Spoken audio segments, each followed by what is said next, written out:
ये जो गिराए हैं कम्प्लेक्स और ये बेकरी, ये हमारा नहीं है सर। ये हमारे पिताजी के नाम पे भी नहीं है। हमने अधिकारी से बताया भी था, ये हम लोग का नहीं है। हम पेपर दिखाए कि ये हमारे नहीं है, ये दूसरे की है। वो पेपर भी हम साहब ने अपने पास रख लिया, बोले हमारे पास हिफाजत से रहेगी। अयोध्या में नाबालिग से गैंगरेप के मामले के आरोपी समाजवादी पार्टी के नेता मोहित खान को कोर्ट ने बाइज्जत बरी कर दिया। अब इस मामले के बाद तमाम बड़े सवाल खड़े हुए। एक तरफ समाजवादी पार्टी ने बीजेपी सरकार के खिलाफ मोर्चा खोला और बुलडोजर एक्शन को लेकर सवाल उठाए, तो वहीं यूपी तक की टीम ने मोहित खान के बेटे जाहिर खान से खास बातचीत की, जिस पर बेटे ने बड़ा खुलासा किया। ऐसा खुलासा जिसके बाद ये सवाल और भी गहरे हो गए। दरअसल 29 जुलाई 2024 को अयोध्या में नाबालिग से गैंगरेप केस में जिस समाजवादी पार्टी के नेता मोहित खान को आरोपी बनाया गया था, जिसके नाम से समाजवादी पार्टी पर हमला बोला गया था, जिसकी प्रॉपर्टी पर प्रशासन का बुलडोजर चला था, अब उसी मोहित खान को 28 जनवरी 2026 को कोर्ट ने सभी आरोपों से बाइज्जत बरी कर दिया। अब कोर्ट के इस फैसले के बाद यूपी की सियासत में मानो 1.5 साल बाद फिर इस मामले को लेकर बवाल मच गया। अब कोर्ट के आदेश के बाद अखिलेश यादव ने बीजेपी सरकार से सवाल किया कि जिस बुलडोजर ने आरोपी बनाए जाने के बाद मोहित खान की प्रॉपर्टी को ध्वस्त किया था, क्या आज बाइज्जत बरी होने के बाद उसी प्रॉपर्टी को वो बुलडोजर खड़ा कर सकता है? वहीं यूपी तक के साथ एक्सक्लूसिव बातचीत में मोहित खान के बेटे जाहिर खान ने बड़ा खुलासा किया।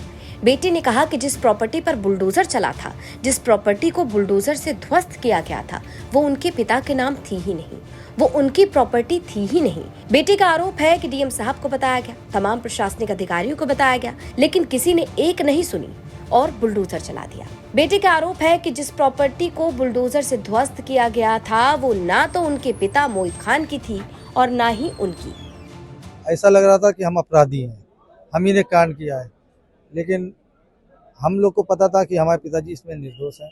हम लोग को अच्छी तरह से सब पता था कि हमारे पिताजी, क्योंकि हमारे पिताजी शाम को घर चले आते थे, वो बेकरी पे रहते भी नहीं थे। अगर वो रहते तो एक बार आदमी सोच भी सकता था। वो शाम को 4 बजे के बाद वहाँ अपना जब जानवर खिला पिला के वो 4 बजे 5 बजे तक वहाँ से चले आते थे, फिर वो बेकरी नहीं जाते थे। इसलिए हम लोग को पूरा अपने पिताजी के ऊपर पूरा भरोसा और पूरा वो था कि हमारे पिताजी ऐसा नहीं कर सकते हैं। लगभग उनकी पिताजी की उम्र कितनी होगी आपको? 72 साल में जी। और ये जो आपके जो बुलडोजर नीति हुई थी, जो सारे मार्केट गिरी थी और उसके बाद जो बेकरी थी आपको वो भी गिरा दी गई थी। बेकरी वहाँ पे हमने काम किया था सर, लेकिन ये जो गिराए हैं कम्प्लेक्स और ये बेकरी, ये हमारा नहीं है सर। ये हमारे पिताजी के नाम पे भी नहीं है। हमने अधिकारी से बताया भी था, ये हम लोग का नहीं है। लेकिन वहाँ पे तो कोई उस टाइम सुनने के लिए तो कोई राजी नहीं था। और हम पेपर दिखाए कि ये हमारे नहीं है, ये दूसरे की है। वो पेपर भी डीएम साहब ने अपने पास रख लिया, बोले हमारे पास हिफाजत से रहेगी। लेकिन हम कुछ कहना नहीं चाहते, बस हम ये खुश हैं कि हमारे पिताजी के साथ इंसाफ हुआ और हमें इंसाफ मिला कोर्ट के जरिए। हमारे वकील जेपी भाई और हमारे सहित और खरे साहब, ये सब ने हमारे साथ मिलकर जो भी हमें, क्योंकि हमें इतना मालूमात नहीं थी, हम कभी कोर्ट कचहरी कभी हम आए नहीं थे, इसलिए हमें कुछ मालूम नहीं था यहाँ के बारे में। और हमें कोई सहारा भी नहीं दिया। ये वकील साहब ने हमें सहारा दिया। मंत्री से क्या कहना चाहेंगे आप? मुख्यमंत्री जी को यही कहना चाहेंगे, मुख्यमंत्री जी को जो भी ये हमारे यहाँ के भदरसा के जो भी लोकल नेता थे, जैसे मंजू निषाद और ये बाबा जो चेयरमैन ही लड़ रहे थे और बाकी वहाँ के मेंबर, ये लोग मुख्यमंत्री जी को बहुत गलत संदेश बताया और गलत सब कुछ किया। और सही बात वो लोग, उनको लोग को सही बात पता थी, लेकिन वो लोग सही बात नहीं बताए वहाँ पे।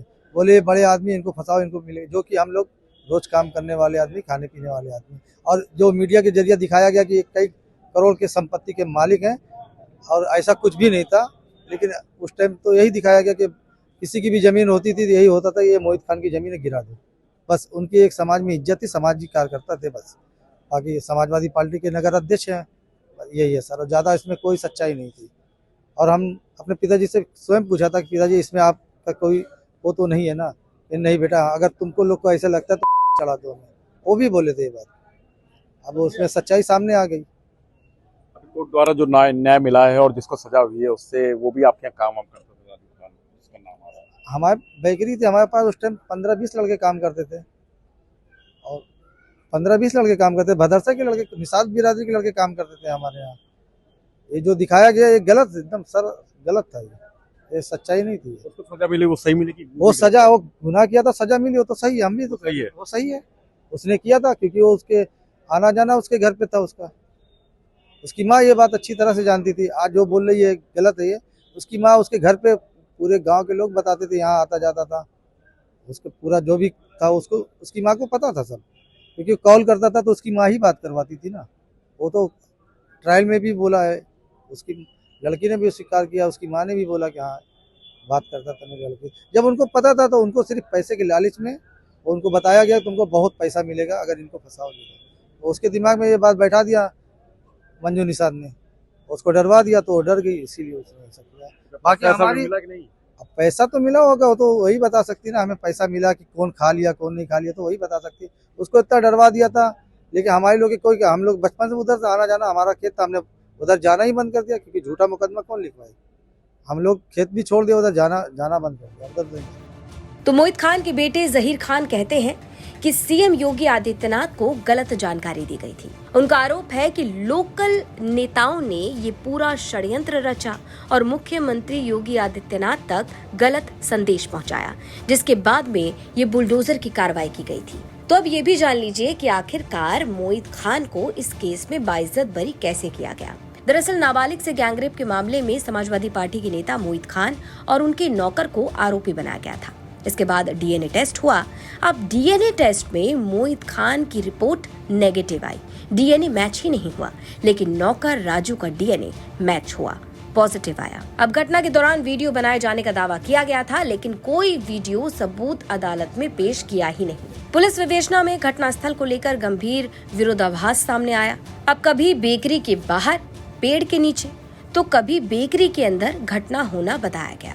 अब दावों की माने तो कोर्ट में पीड़िता की मां ने ये माना है कि मुकदमा राजनीतिक दबाव में दर्ज करवाया गया था। अब मोहित खान के वकील ने तमाम जानकारी देते हुए बताया कि सबूतों के अभाव में मोहित खान को बाइज्जत कोर्ट ने गैंगरेप के मामले में बरी कर दिया। अब इसके बाद मोहित खान के बेटे जहीर खान ने यूपी तक पर एक्सक्लूसिव खुलासा किया और कहा कि जिस वक्त ये तमाम बातें की जा रही थी, जिस वक्त ये मामला गर्म था, उस वक्त जिस प्रॉपर्टी पर बुलडोजर चलाया गया, मोहित खान की प्रॉपर्टी को बताकर जिस पर बुलडोजर चलाया गया, वो प्रॉपर्टी उनकी थी ही नहीं। अयोध्या से मयंक शुक्ला की रिपोर्ट, यूपी तक।